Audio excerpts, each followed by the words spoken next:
Hi and welcome. In this video, I'm going to share with you signs that you're in a codependent relationship. But I want to start off with, does your relationship feel one-sided, draining, or like you're doing more than your share? If you answered yes, there's usually a reason for all of that. Codependent relationships don't always look unhealthy at first. They can look like loyalty, commitment, and being supportive. Some of the core traits of codependency are boundary issues like difficulty saying no, overextending yourself, or resentment that builds over time. Low self-worth, like needing validation to feel okay, tying your worth to being needed, difficulty trusting your own decisions. Caretaking and overfunctioning, for example, fixing problems that aren't yours, managing emotions that aren't yours either, and stepping in before you're asked. Emotional dependency, as if feeling anxious when alone, needing constant reassurance, and struggling with space or distance. And fear-based patterns, such as fear of abandonment, avoiding conflict, or staying in unhealthy dynamics. Now, at its core, codependency is when your self-worth depends on the relationship, your identity becomes tied to someone else, your emotional stability depends on how they feel. And unfortunately, this often creates a dynamic where you give more, do more, and carry more than your share. The person on the other side is often the taker, and this sets up a dynamic that, when unaddressed, continues to fester and create greater challenges long term. But underneath, there's an imbalance in this type of relationship, and here are some of the signs. You feel responsible for their emotions, your mood depends on how they're doing, you often avoid conflict but feel resentful, you prioritize them over yourself, you feel anxious when there's distance or when you don't hear from them. You often feel responsible for keeping the relationship okay. You struggle to be alone or independent. You feel emotionally drained but stay anyway. And one of the biggest signs that I often see, you are over-functioning. Because you are doing more, caring more, managing more. And what does this mean for the other person? Well, they're doing less. And therein lies the imbalance. Like I said, the giver and the taker relationship. These dynamics usually come from early patterns like parentification, enmeshment, and emotional inconsistency. These are all very common.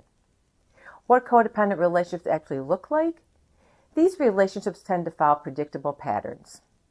1. Overfunctioning versus underfunctioning.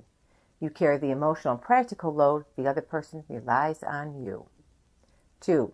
Rescuer victim cycle. You fix, they depend, you feel needed, rinse and repeat. 3. Loss of identity. You lose sight of your needs, preferences, and goals. You tend to do the things that favor the other person while you ignore and dismiss the things that are important to you.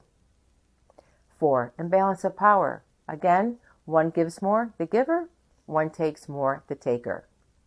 And like I said, the codependency is often rooted in early childhood experiences and is learned. Like I just said before, the parentification is like you take on emotional and practical responsibilities too early, and thus you are parentified as a child, and this role continues into adulthood.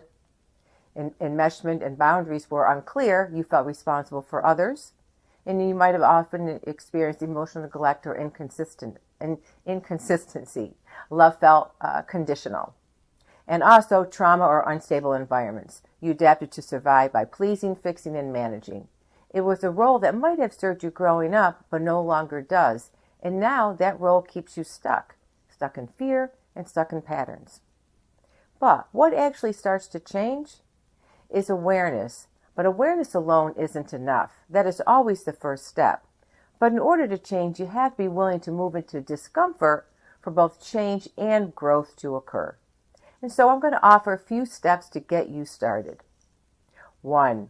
Notice when you're overfunctioning. Catch yourself stepping in too quickly, taking on too much responsibility, and then trying to fix it. 2. Pause before responding.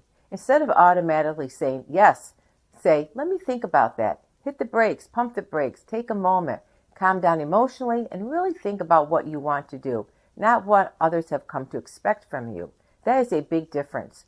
And this will allow you to start setting small boundaries at the beginning that eventually will lead to bigger changes. 3. Separate your feelings from theirs. You can care without caring. That's a big difference as well. Learn how to identify your feelings and theirs. In the beginning, this can be hard, but over time and with practice, it does get easier. 5. Tolerate discomfort. Now, this is where the real growth takes place.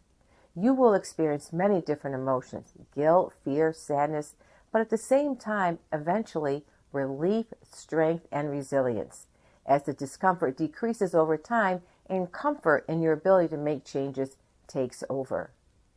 What I really want to share with you is that codependency isn't about caring too much.